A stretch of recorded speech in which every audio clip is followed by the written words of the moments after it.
Mogarzea and his son.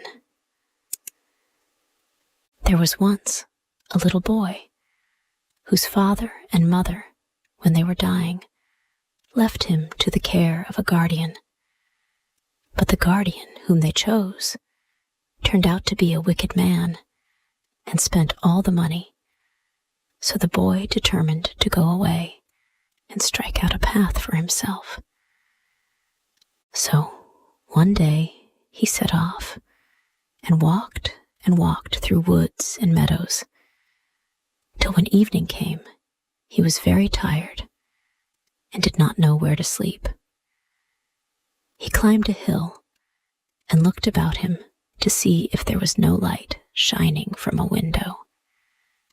At first, all seemed dark, but at length he noticed a tiny spark far, far off, and plucking up his spirits, he at once went in search of it. The night was nearly half over before he reached the spark, which turned out to be a big fire, and by the fire a man was sleeping, who was so tall he might have been a giant. The boy hesitated for a moment what he should do. Then he crept close up to the man and lay down by his legs. When the man awoke in the morning, he was much surprised to find the boy nestling up close to him. "Dear me, where do you come from?" said he. "I am your son, born in the night," replied the boy. "If that is true," said the man, "you shall take care of my sheep, and I will give you food. But take care you never cross the border of my land, or you will repent it." Then he pointed out where the border of his land lay, and bade the boy begin his work at once. The young shepherd led his flock out to the richest meadows, and stayed with them till evening, when he brought them back, and helped the man to milk them. When this was done, they both sat down to supper, and while they were eating, the boy asked the big man, "What is your name, father?" "Mogarzea," answered he. "I wonder you are not tired of living by yourself in this lonely place." "There is no reason you should wonder. Don't you know that there was never a bear yet who danced of his own free will?" "Yes, that is true," replied the boy. "But why is it you are always so sad? Tell me your history, father." "What is the use of my telling you things that would only make you sad too?" "Oh, never mind that. I should like to hear. Are you not my father?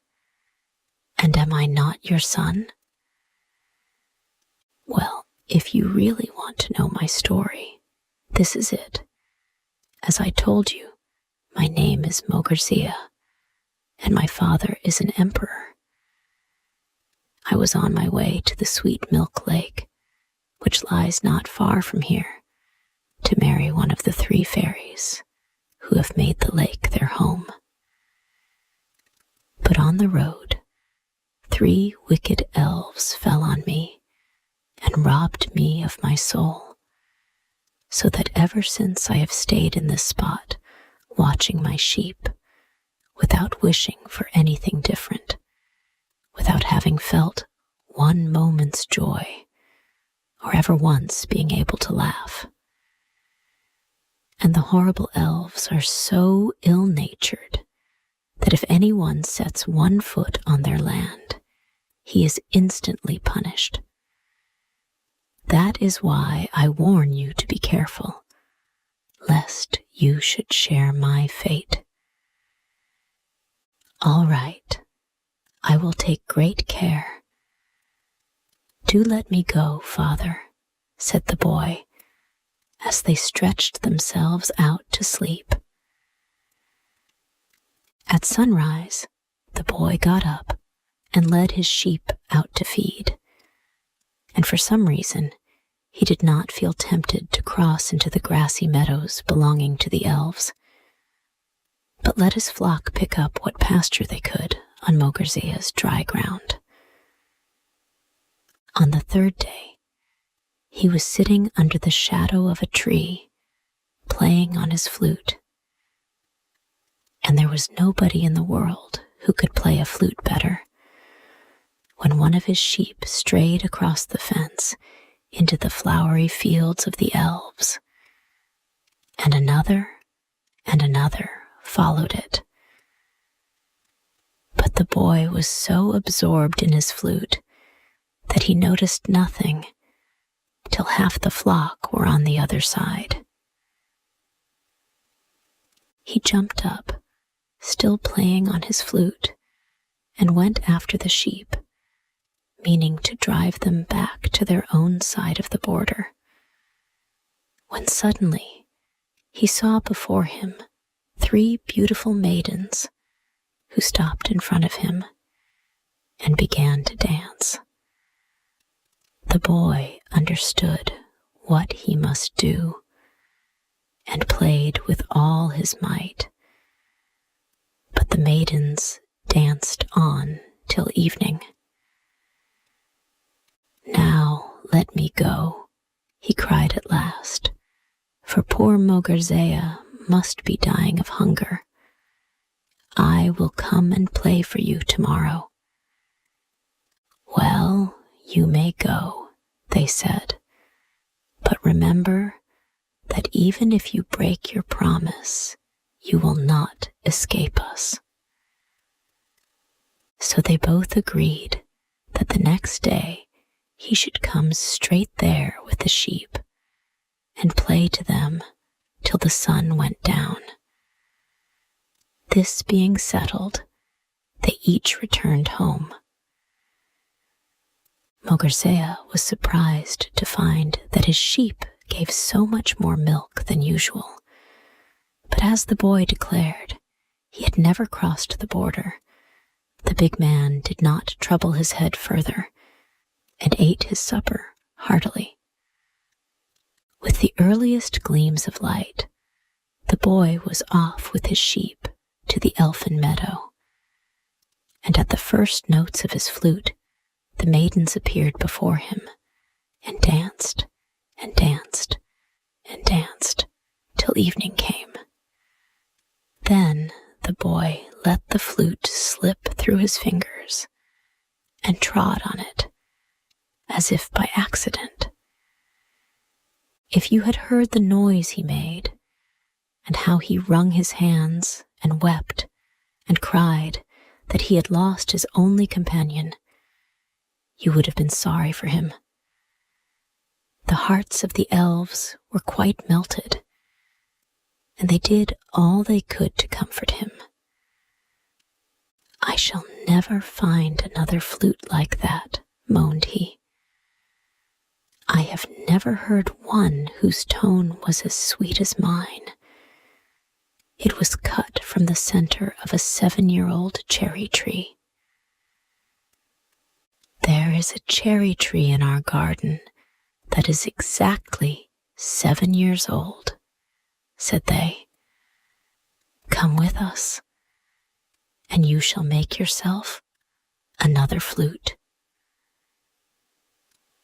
So they all went to the cherry tree, and when they were standing round it, the youth explained that if he tried to cut it down with an axe, he might very likely split open the heart of the tree, which was needed for the flute. In order to prevent this, he would make a little cut in the bark, just large enough for them to put their fingers in. And with this help, he could manage to tear the tree in two so that the heart should run no risk of damage.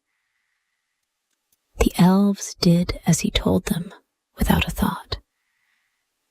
Then he quickly drew out the axe, which had been sticking into the cleft, and behold, all their fingers were imprisoned tight in the tree.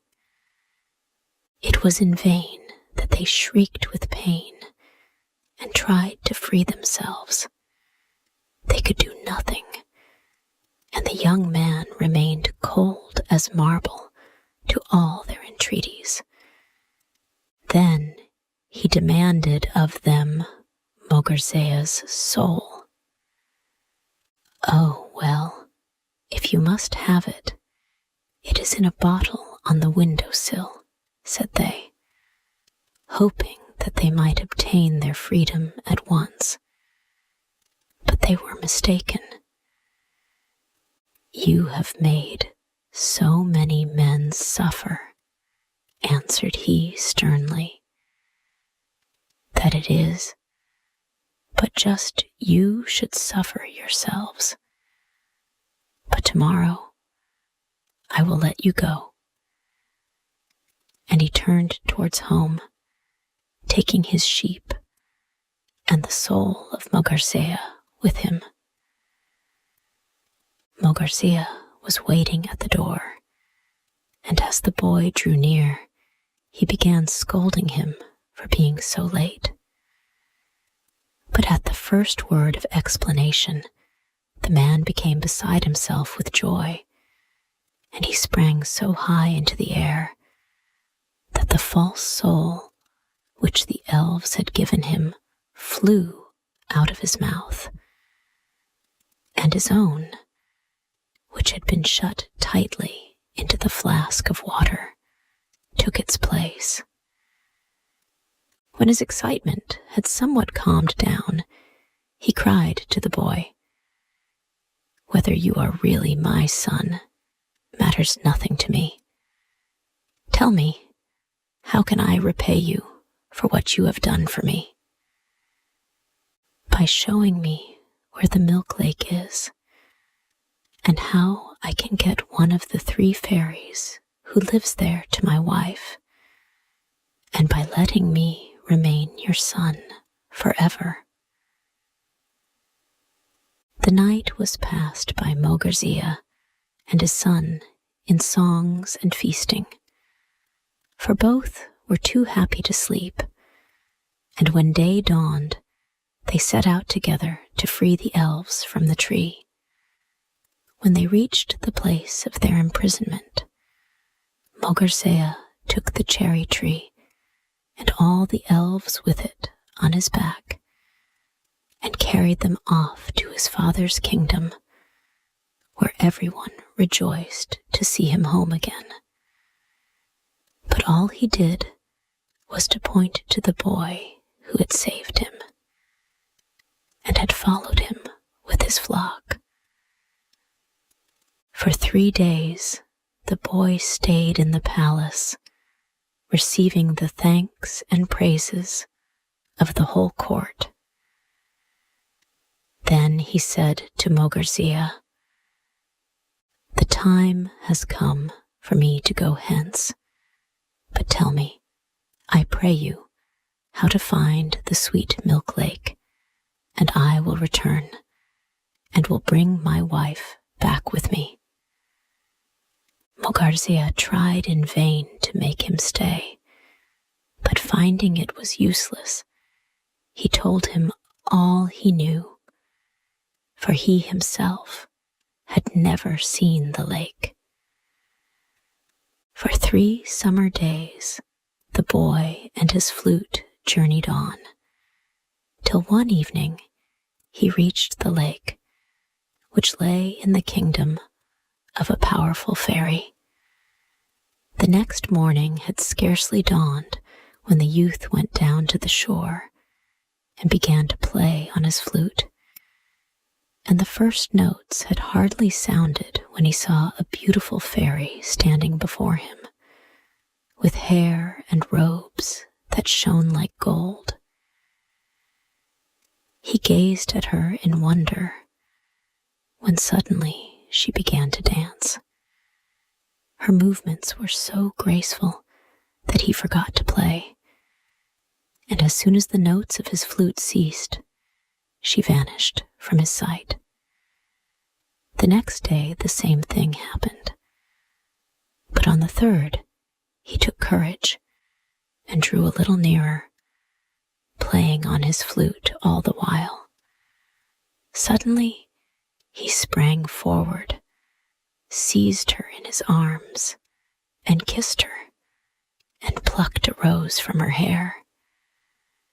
The fairy gave a cry and begged him to give her back her rose, but he would not. He only stuck the rose in his hat and turned a deaf ear to all her prayers. At last she saw that her entreaties were vain, and agreed to marry him as he wished, and they went together to the palace, where Mogrzea was still waiting for him, and the marriage was celebrated by the emperor himself. But every May they returned to the milk lake, they and their children, and bathed in its waters.